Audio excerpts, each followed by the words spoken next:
wo vie dogino o wo vie basekino eri onyegu kayare onyegu eri okayare I know Latte is watching. You're not a easy guy. Me, why setting? Because Egbo lie, why setting lie? You can't. Why setting lie? Egbo lie. For 5 years I was. Egbo we lani. Nuya mokpi agboto. I mean okpanu mati okpi awedu. I mean okpanu mati okwoye. Yanti we ona amu we lele ya kian. Waya amagi ni waya zesi. Amagi ni waya wemini ha. Ere mose gwalobi ya kian we doni kagani ya de yamami obi ya. Egbo nu la. For 5 years, we are making a governor. We are mokpi agboto. We are moku agboto. Wesi. U kamena. Okiya kakiya. U kamena. No lawe gbena. Abato baze. U kamena. Okiya kakiya.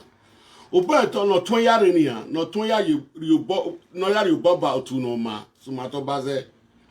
Ona yu boba otu no ma. Womo no goba dole woyi. Enye gade ba. Maba u kame lawe gbena ni ya. Uwegbonu la ukpise balaka. The road where you pass for 5 years, they say if you talk on, people go put one for head.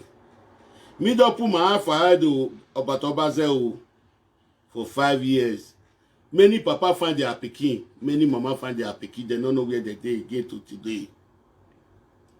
U come and I'm ready to come agbona. When you go when you wanna wear utas already aware what tebonula ope have your bonya who have your bonya wa mege yaku come na fu rio yan ye no State.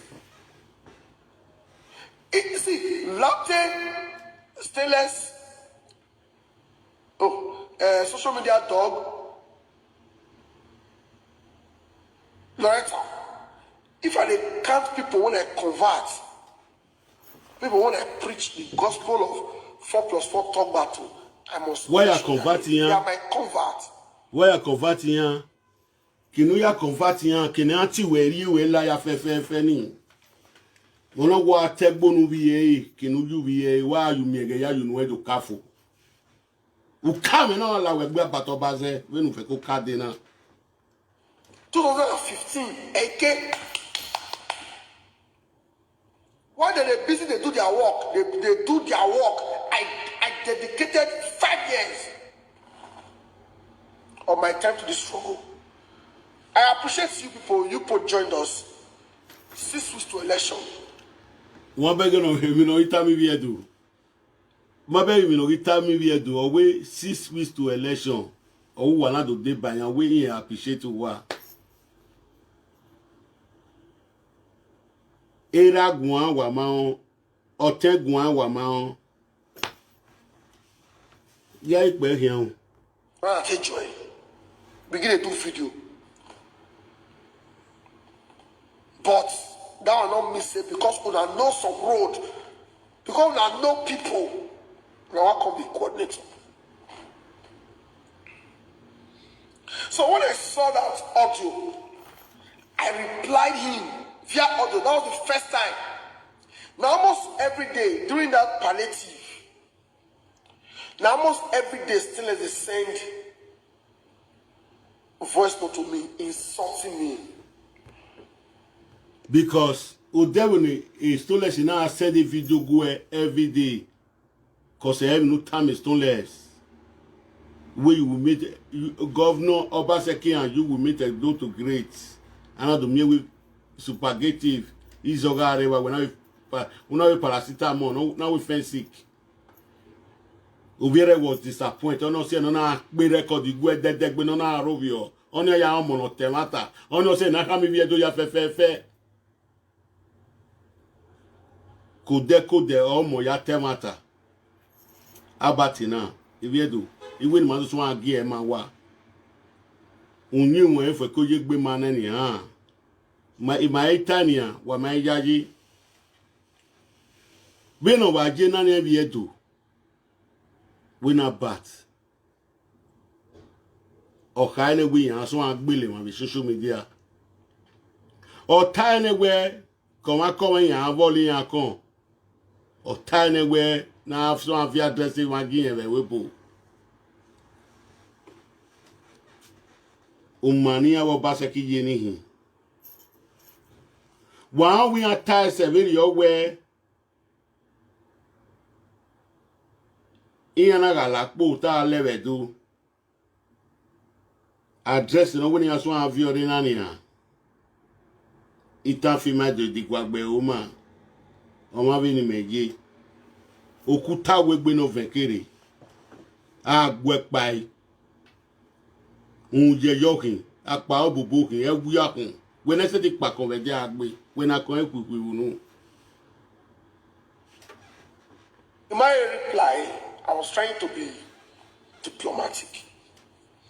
But when I sent a voice note to you, and I'm repeating it live. If you do your social media fair, ya fair. Why gage wa gavio bonya. If you have fear, umi no bu efio. Uga tie lapte ni ayi mu kowe. Wa beg wa dami yo ni awu. Uga tie is still wa dami yo. In Loretta mu kowe. Awu wa ya so e.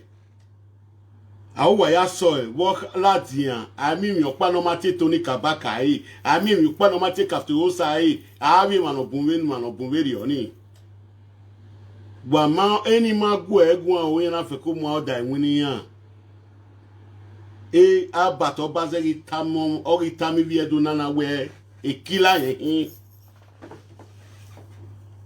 abato bazeri kam wala we kila yen ubere otemate tori ubabere otemate tori we no tie do tawe yan si ko re do wa tu wabere otemate tori but otie decide le we otu no ma no go ba dole wo yan lele na kaye bi ge ene wabere eni yan but oba ze we owe kila yen hin wa dam yo efenu yan fie wo pa yan fefeni. I'm not your mate. Why share video now second or baseki yo? I was there, ain't no way. You see, now I see the reason why some politicians they don't like linking people. Oh, they need a la ya kino la. Oh, yeah. My baggy wedding oh, my soup bear. Oyegbe mane ariwe ajedu ade ticket no in Mexico ajewa Oshomole Oshomole regretted and then no yin a ticket in when you are there do regrets ije we may wait Oshomole regretted no ya the ticket in Mexico no you are ajewa might Oshomole regret because if fo kinuna ya pe ni kuna ri emiamu du no gbo eni meninu generation ri ege ninu e we the reason why more politician in na help man ahin I will not help where no ri work in Mexico ajedu no ri work in Mexico ajedu wa we about obaze upe ne gbara ka ya mo ro vie only 1-2 video esto let's see you have your una is one me social media. We will lead that way. We wait to wait to level your base. We will lead that way. We wait to wait to level ye without threatening my social media. Ah, wet by what boy. Yeah, can you could have away? Because over no way bona will now be looking for a way to just bring you down. Oba say, oh, where we your banana if we will looking for a way to bring you down. You popo na agbe yale, I agbe yawo. Iya wa ogioma, o ma yere oga se gbogioma dove. Awi yo bonu we, Oshomole. Wa share video na no vara when if ko ta na wa fi ko ari oyo popa no manoro wa ari me beg like I love you all do wa like a minute wa happy like I love you all you see people when they use stainless when they use social media ekita they won't block the road The road when I pass, link social media Ekita to His Excellency. They want block her. They want to be saying that only them if you get that access. Where it was some let you where it. Etu we blockade the road. We ma put on my way lawa. Ni emana ya mi o na egbe na kunwe na. We when we who talking and do we obo we agbo ya kin ala wo kin afi aye ba ni. Ai de na ven bo ai de na rio yi won egbe me to me o ija. Oba to baze o panu ya wan do wi wa. O kin asunu egbo e. Where the reason the politician are help man in our help man Oshomole ori wela do wa Oshomole Oshomole ga total de na all regret again na the ticket in when we are there do obato baze they use the road. See, Latte, stainless, social media dog.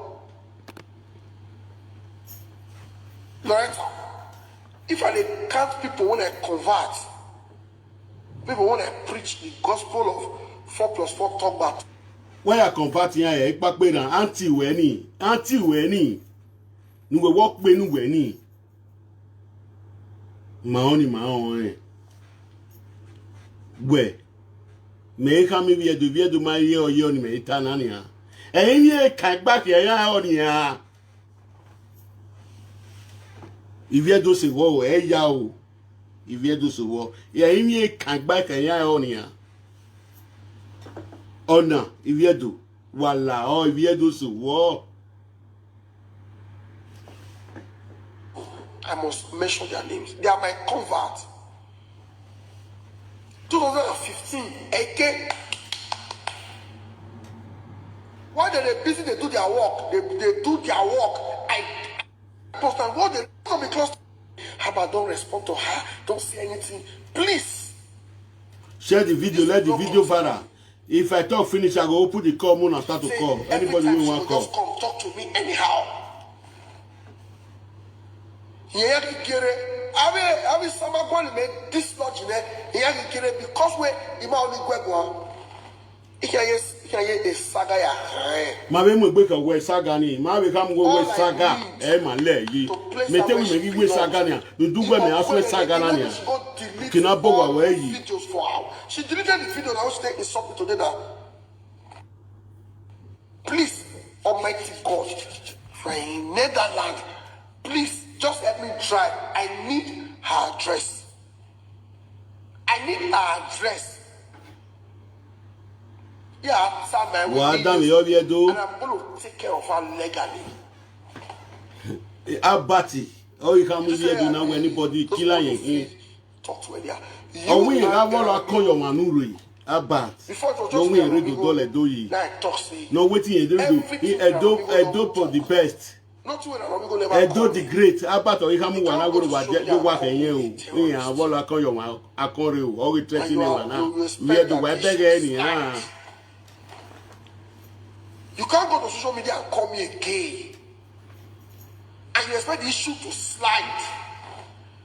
Before it was said that we're going to wait anywhere, Nuna Miranomigo, do Agberanomigo, Laoka Payotedori, do Adogbe, we both Bebe, because of the Enopia. Citizen Sojano, Sojana Muki, Nigeria, do the best Sojama. Agagbo vi America pa imaje iru wa ka asoku e no pe iwe ni do kama we eniyan nya me nu nya na citizen America soja overa no migo o kipe ene la iviedo kina bati kuri na iwon bowo o oni o se na we ni do kama iviedo ya fe o ri nya ma pe abi social media ri nya ma ku owe e kila yen hin to ni kabaka ma do egbona Kafte Osta ma do egbo na o. E na we do am wa. The reason why I don't think get Iraromigo deported, I know why. Because who said he deported an Omigo? o setting apa obubokin even we view you no ni man follow where you believe where ma be kinu na disgrace boy o was we destiny hin una ruwiku una ugwale kinu ana ya we live video una agwale kinu ana do we live video no adu ya go stole less go no adu ya threaten every do we lelo se we are equal we destiny made when destiny made when o se no gele we say destiny we gele o kini we ya arrogant community we na gwana o ma kini we live video if you to ya we you are destroyer if you to ya we undan if you to ya we you are bad head we the medina o si mi awe bury o si mi awe marriage igi pa bi kuni ya jogwa do awe live video iwe because who or see who has seek a destiny no have destroyed destiny. All this one Larry with social media about dead the movie of the house and not Larry. We was still one working on here. Una saladian live video other threatening one. Make beg you. I have added social media Ekita to the list. So if you know the social media Ekita address in Netherlands, please, I am in a hurry. Eori ogbo abat. Eori ni ogbo ewe. Eori ni ogbo ewuta. Mabege wi edu. Mabege atakpara panu yojino. Shame. Wa we abati wa we 419. 419 about Obazek you Viedo 419 no destroy no betray that no Ojoba Jewo no Viedo wa we but Obazek wa we Ojuhe Urige government digo no we diwe when na wedo diwe na no wina wedo but Obazek the company no na wina. The company will not win a door, but Obaze where Urige government. To take care of her legally. Now, all these things social media Ekita is doing today, she did it 2-3 years ago. They are moving in the Aruvier. Or in Nigeria, she was even running from me. I'm not like all the Ibemi on Luka, Wikita, Mammy on Agbo Wikita there. Mammy on Agbo Wikita, Mammy on Agbo Wikita there. Uwe do I get be Maria be Dinico, do I get be ma, Unjeje, Akpaubu, Ewia. We are Mueniria. If you don't know a couple little way, Tony Kabaka is a thief, Tony Kagaba is a thief, Tony Kabaka is a thief. Well, I one of the sofa boy. Oh, you back, or you with me, down my way, down. Tony Kabaka, my doing with Dona. When you Tony Kabaka, the assertion Shomole, chairman, no president, you know. Or Makama were waiting and Wolokan you on Nuri. Who were it threatening him? I will when you have your address, you go, then what you're going with. Stay. Madrid, Guadalajara, Calle Portugal, numero 6. Me covers about your going with. Wapwa agwia Ozuonu makon mamono wayoko wa deni ye pe kan denu e na egwia Agberos went down that Shomole. And thank God that if I go anywhere today and I misbehave, Agberu no re under Shomole we kai Agberu yan ga fin ticket ma e wa Agberu yan ga fin ticket. Where Agbeu, where Agbeu working, where graduation working, where graduate working, the office in when I win a done in here, where Guillaume and Viedro. Oshobe, Wagbe Wokbano. Agbeu we kin wo the worst agbeu no that threatening on social media where wa wo lo ka yo wanu re na wa fi address inu where you are the worst agbeu. So ni pe here. Any video we da analyze e ma be do. It that time ma be do. The amount of time they made that time I am. I cannot believe I believe like one. In that scene, I was what I do. Gammy, she was scared. I'm waking up. Who? Abio.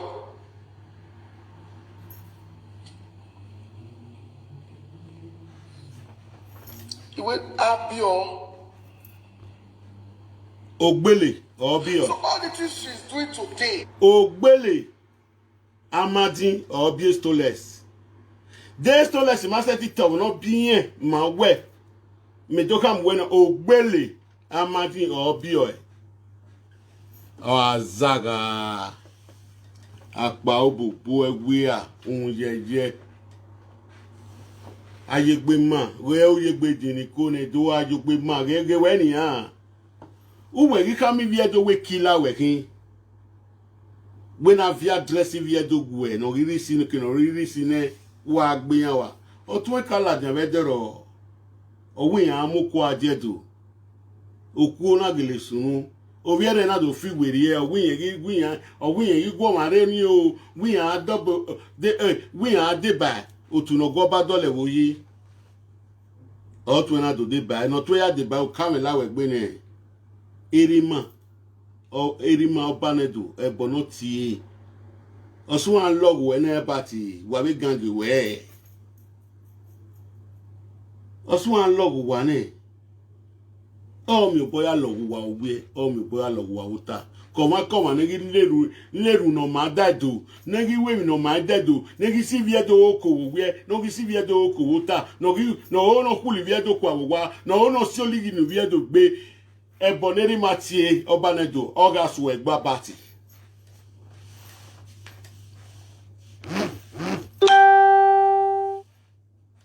I am not surprised.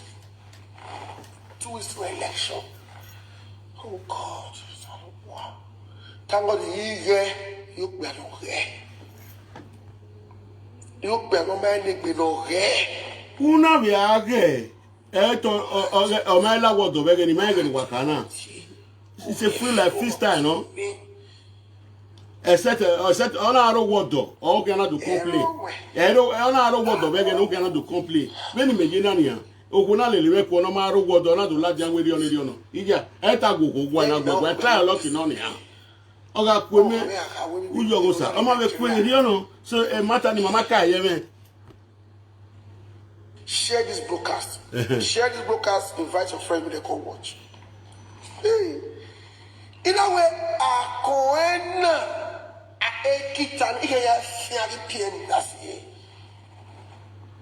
we can't do feed marshal meeting. Hey. Wadam yo For commercial avenue. It cannot be a room. Ori wa like wow.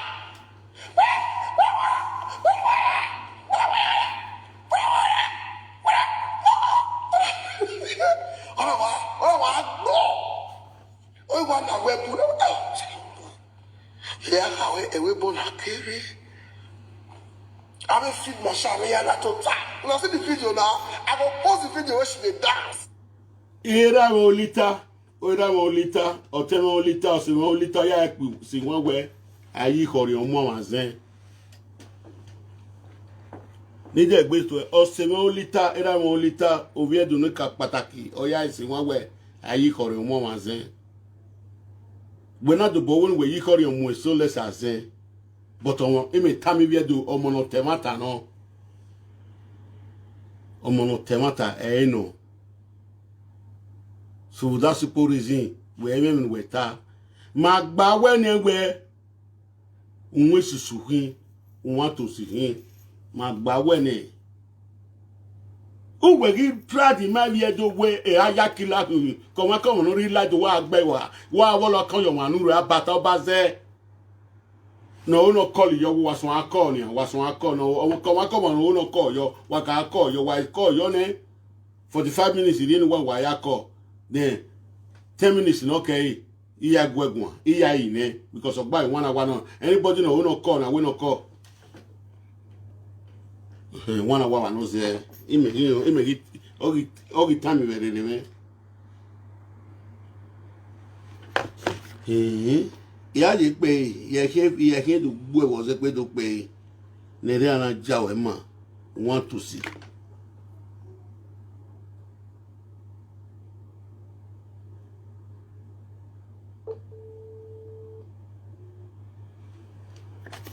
so anybody ma call ya so de gbe so agun e pick call do wa onu call na o call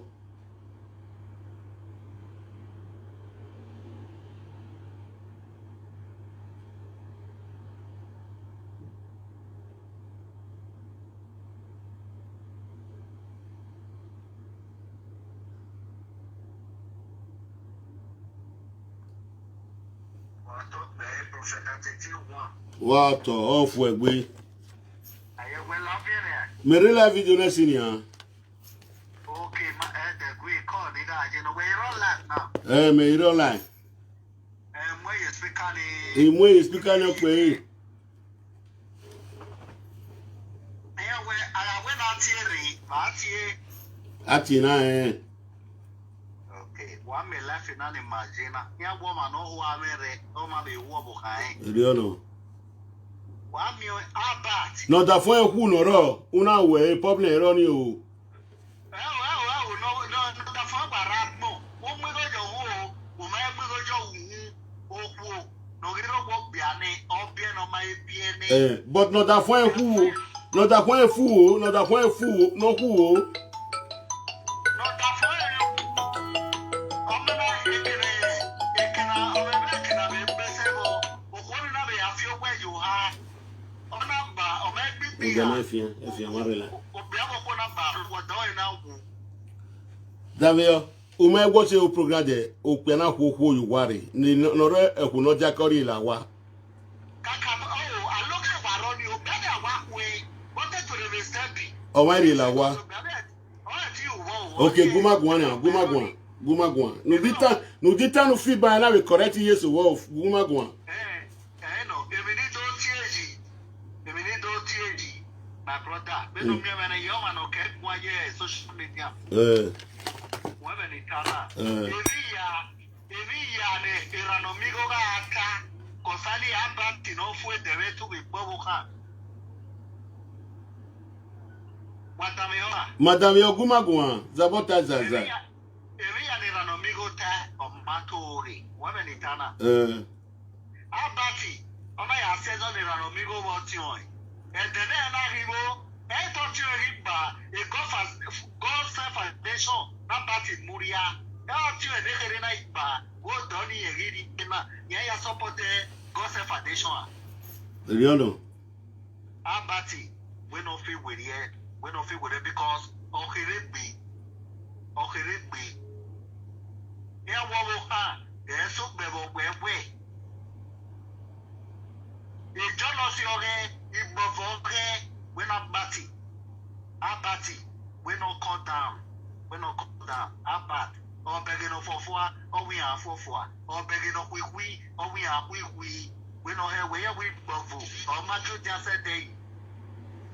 Only a bar, we win the do tabo tana. We not batty, we no mere, no yadole, it beige. It did not batty at 2 or me. When I am bowing big, only when it do tabo tana, women in tana. De baone. What's the baba? Okay, what's the baba? What's the water? Off with Benoma, Ogo Guero, Imefa Guero. Mata no redo tana, o pathetic boeba, o pathetic boeba, we need you so many fanati. While your power, Oriman, when I give our Oriman. Here upon Matthew, my old well.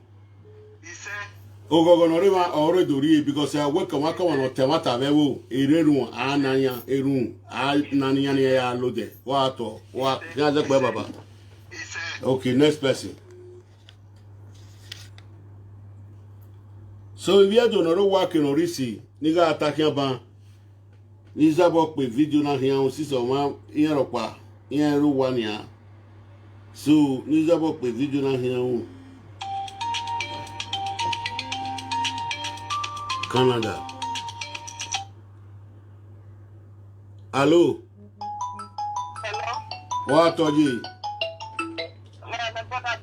What are you? Obokian, even on my guero, of one big guero, over guero. Irela video, ye. No problem. You may speak on it. Okay, good. Although in Canada, people. Beg Canada, beg 1+1, va. Good. How about you where Navi's phone number address is to me? I don't know. But I can't follow what up because something is really annoying. The night on another Nigerian, I have to put on a railway boy. So I get an amigo no gata, although yes, he can get to Europe, only 9 number 1. Number 2. How about me? 64 over. Who done in origin me? What's the number to Manana? Okay, every now, Mama will be while your power rebound, while you follow rebound. So automatically, about of this boy. What does that name, my dear brother? Gumagua. So, about here where because of she use a legal way. Yeah, with anything, you think what you are. So that boy who wants to sue me, what can they say? Or not, about the man last year, there nowhere, that is just a deported. So automatically, that boy and Abba of your money. Yes, it can take a Umagba community. Umagba leto community. Ogba, Wamabe, Ogba. You understand what I'm trying to say? Because the point I have one, I cannot even stand him. Yes, he gets for 2 minutes.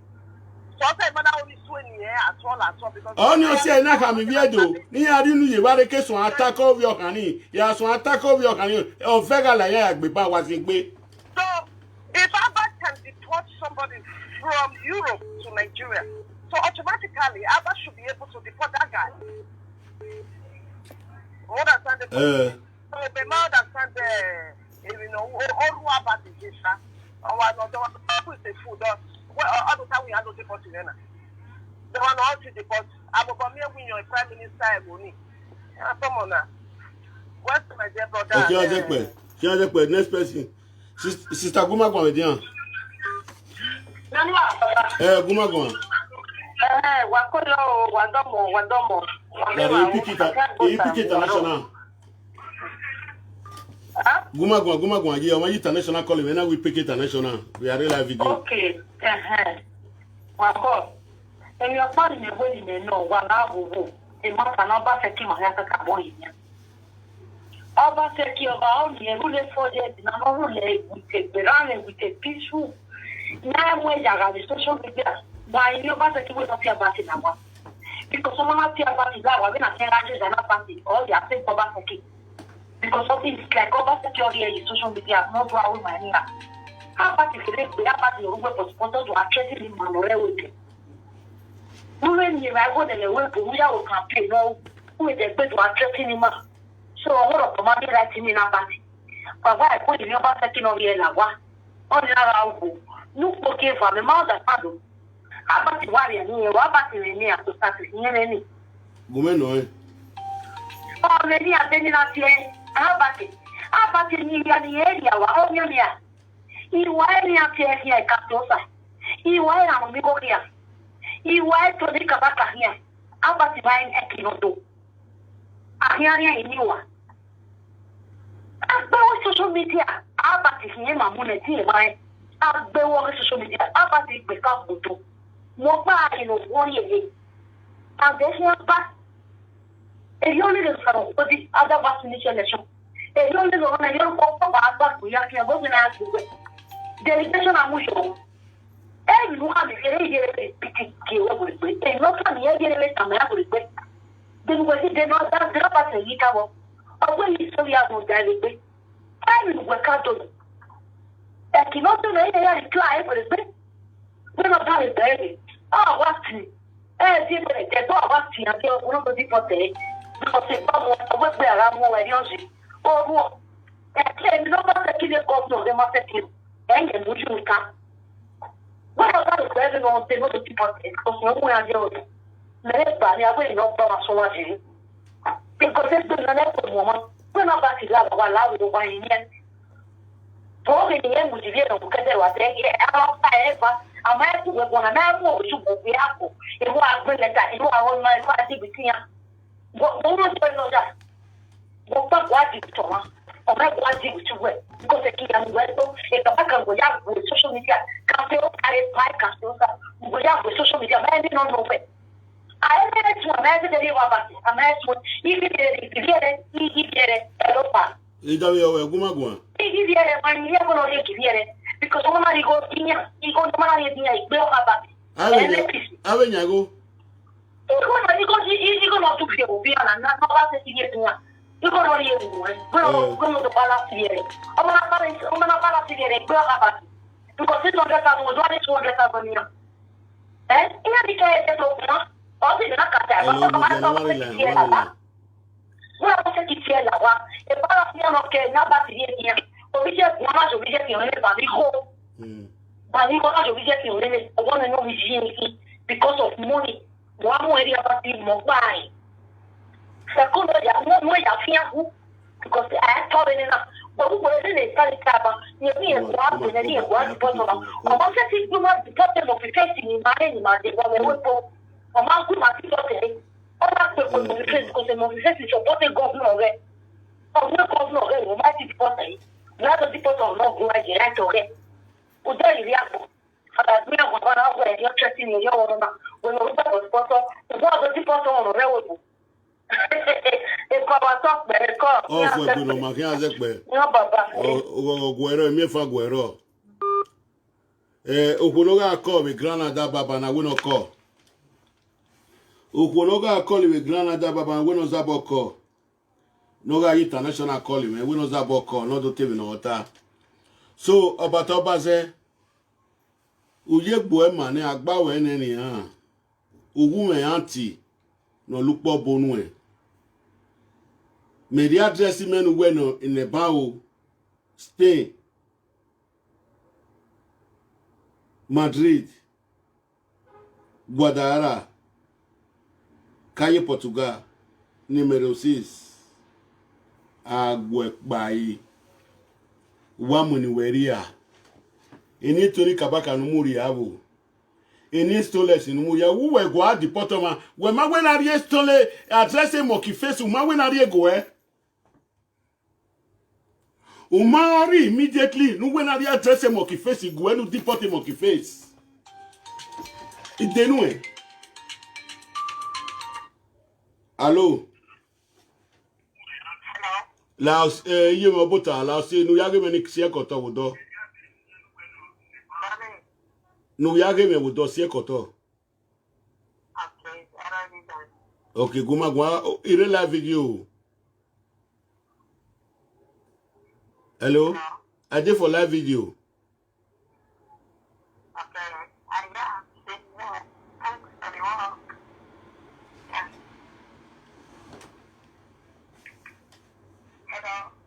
Hello, you want to talk to us? I did live video. You want to talk to us?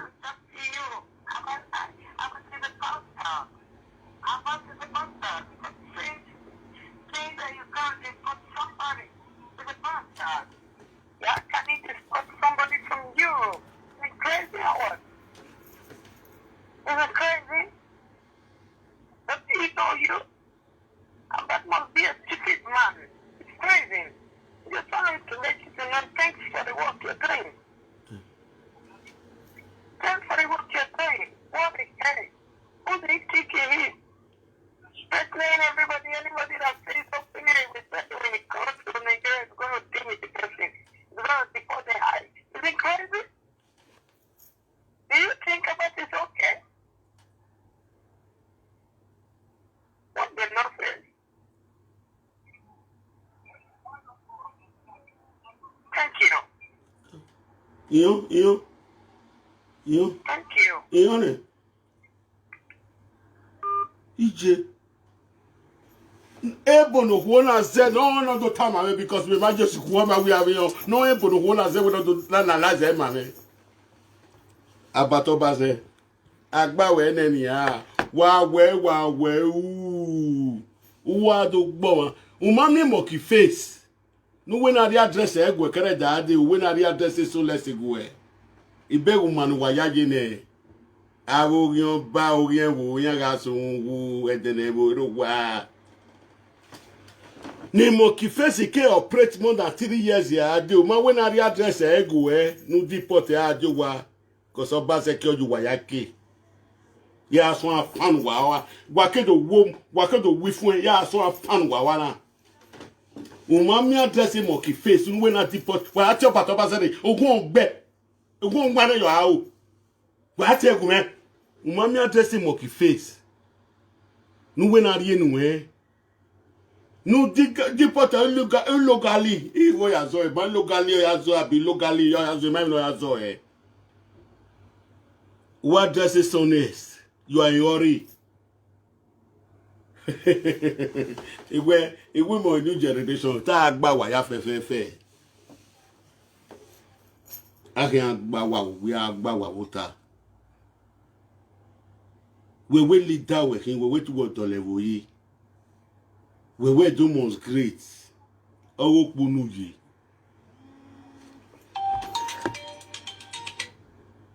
hello Power top there. off we gbe ogogo ero Domo baba wa top there. Abati. Abati ene aka se ni la wa ni hota. Because ya ma yendere mo pipe so do mana ko mo pipe igwa. Iye na go ni stainless igwa.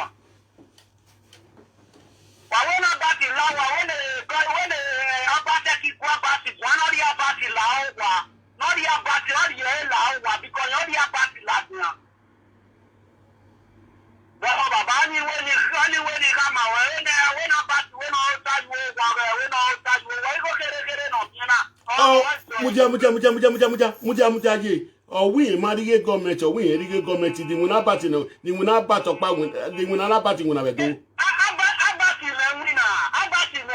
okay we erige government we erige government damn we erige government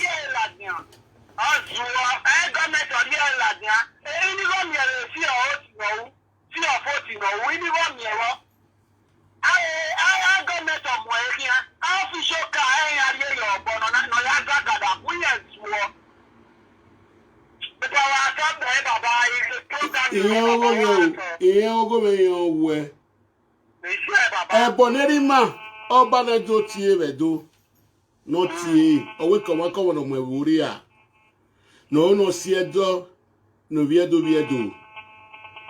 owo iyan yo bo awa wotedo owo popa okin agbele yan je na bati ya owo bati ya ye baba iyan rima ya fe komo ko wono ri mwuri a meseti nwa ge awita owono no mwuri ataku eye wuri o ta severio o we na the address again oriness yeah the potty stoles in the sto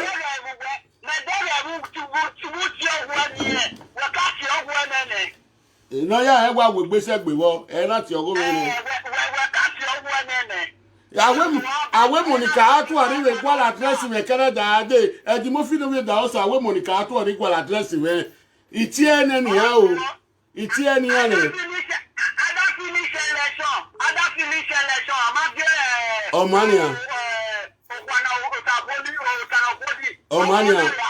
Omania ma bebeti iyan ogo me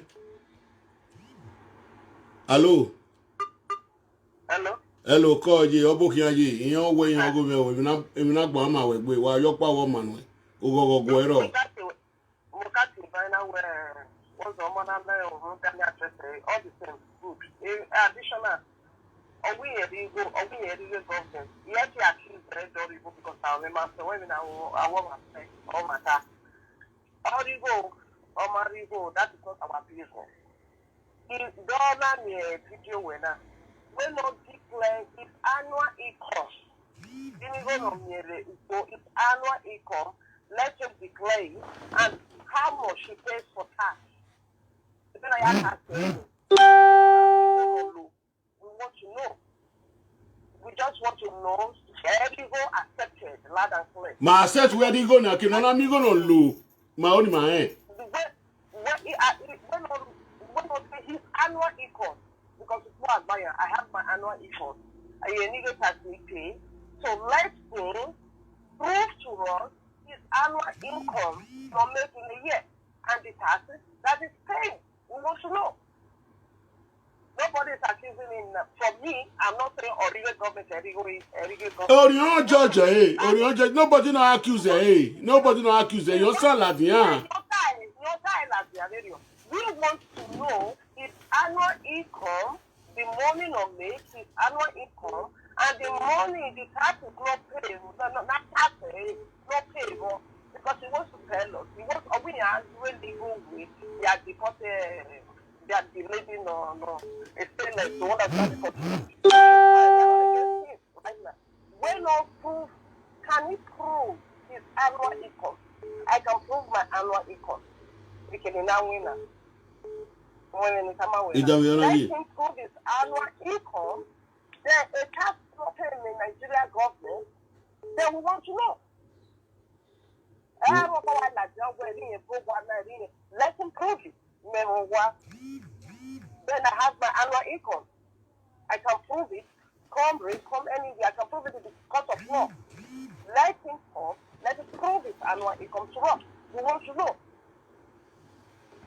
Yes, the sort of one that telling so yes, boy is getting civil sorting now because he has here bonnet. You understand my point? Me have it because Ogati, me at it. Hey, I said about you here, we can't say bonnet, but I just want to talk to him in a matured way so that he will know his left and right. If he's dealing with people, knowing whether they are intelligent people. No wrong. I'm already wrong for flying. But when you come out on social media, the world is looking at you. Anybody know Weirdo, he's looking at you. Even not to Weirdo, as far as the person is from Nigeria. If somebody is talking sometimes, all you know what he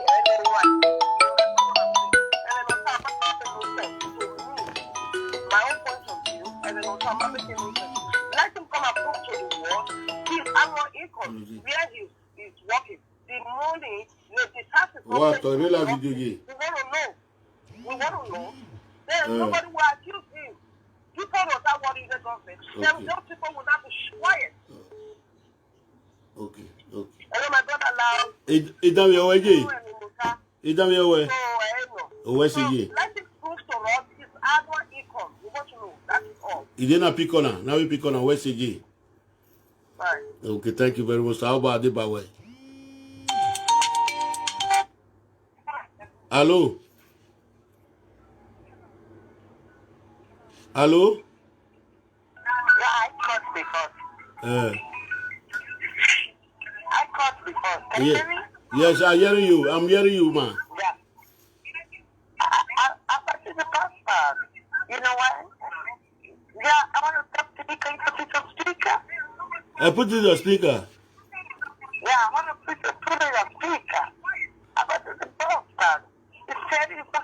I don't understand what you say. Albert is a fraudster. He's a fraudster. It's a fraudster. Yeah. Okay. It's not even the government money. Where he got the money just to go to West Africa to go and wait. You know, I caught it. You know, I'm from America. I'm a citizen of America. I'm going to sue him for that. For threatening the citizens of Nigeria not to come back home. Do you know where he is? Do you think he's going to be threatening everybody in Biafra? I first must be a bastard. I'm going to fuck him up. I took his video. Thank you. For threatening someone not to come to his own country. Thank you. I love you for this, but you're not things. Thank What do you. you think it is? Abbas is just 38 because of people's problem, because of stressing himself a lot. Got up, look like someone is like 8 years. What the fuck is that? Don't worry, I was telling you, I'm a citizen of America. I'm going to deal with that. But I don't understand what you say. Citizen of America. Yeah, I'm from America. I'm calling you from America. Thank you. I'm going to sue him for threatening the citizen of Nigeria not to come back home. If he said he's not using the government's money, where they got money that used to go and work in Wesley, okay? Where they got money that used to go and build houses? Where they got money that used to do? What have you heard of a company that I don't have used? You have a company that give him money, is it that company? He's not using money from government.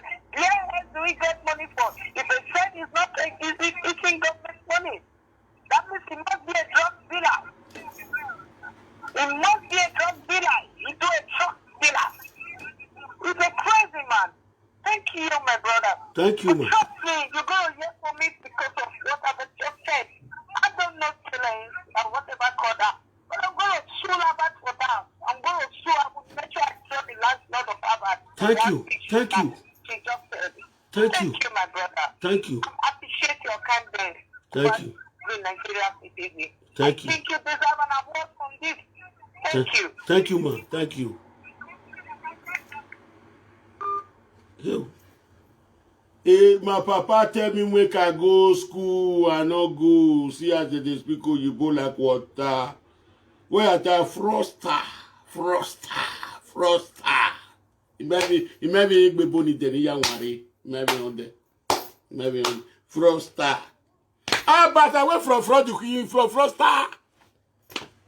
Well, I tell you, away from froster that party here. We had to maybe the yaka. What do time I say? Even though I saw a bag also, he only one year team and other has a book, mammy, away from froster. He a party. Not back go to Ujoba Jebu. Uburige government, Kenuna Migo, Deturia Zingo. We are time, mama. When we not when office of when you were done in the hour. Kenuna Migo, my only my so, he didn't nick up with video on here. Oh, I don't know, call, when was about call? Yes, when he pick. Na pick on. Hello. What? You said. Do a more speaker, do more speaker, we see. More speaker, and see, more speaker, and More phone now, or any na colleague. You have Monica Guadoga when I am more addressing you.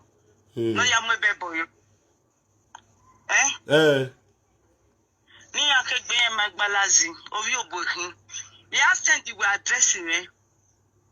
Okay, good. I don't understand. No, yari yo. Na honey. No good way. I cook it your way. Erana Mago, Monica, I no cake be on my Balazi. I understand. If we ask you, we are addressing. Okay. Monica, no me yo eh. Oh, you are gonna fail no. Or one your fail. No go. We are liberating. No, and libero. One libero view buyaku. So, yes, and even if what come one year, then you may not call the way. Or we are going to address it.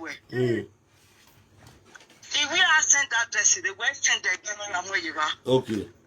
What's it? Yes, send the way. You will not send the Bakotana over where I send again. No, you are. Okay. What's now it? you are one year more come away. What's it? So, on your family only metal. What's it? This are winning work with you, man, maybe Ropa, or two point Jonah. You man, me. What's it? Okay, later.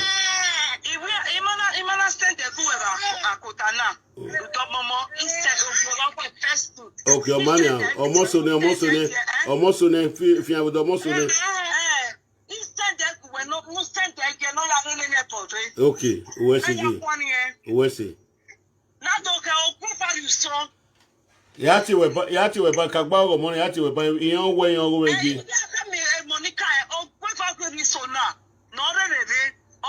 Abi. Eriono. In the tiny person, no pini, may go sit down. She just did them. Everybody go up 3 moments for the young people.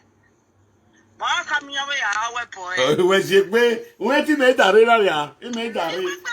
He made when relaxing, yeah, relax. He made that. He may pretend in Miami. My feeling make well again. We relax. Mutia relax again. Oh money, pick away. Yati we later G. Yati we later G. If we are sent a good one, not that address, no area you clean up. Oh money. Not to put a long wire, Oh man. Oh man. He did this about Guabati. What we destiny your one now? Yati we.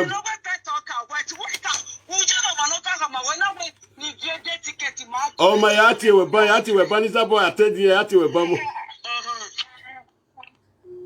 So next call. Oh, before I call you, you get one woman where they call me just now. One quick pick. Hello. Yeah, hello. What?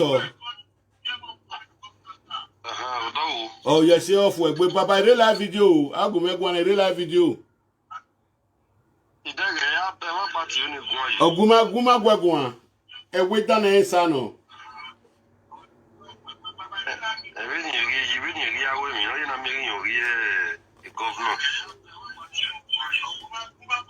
Si o work out of done, you have him a sekoto, no you have him a do sekoto. You know you need a good lady with your baba. Okay. Sekoto, you know.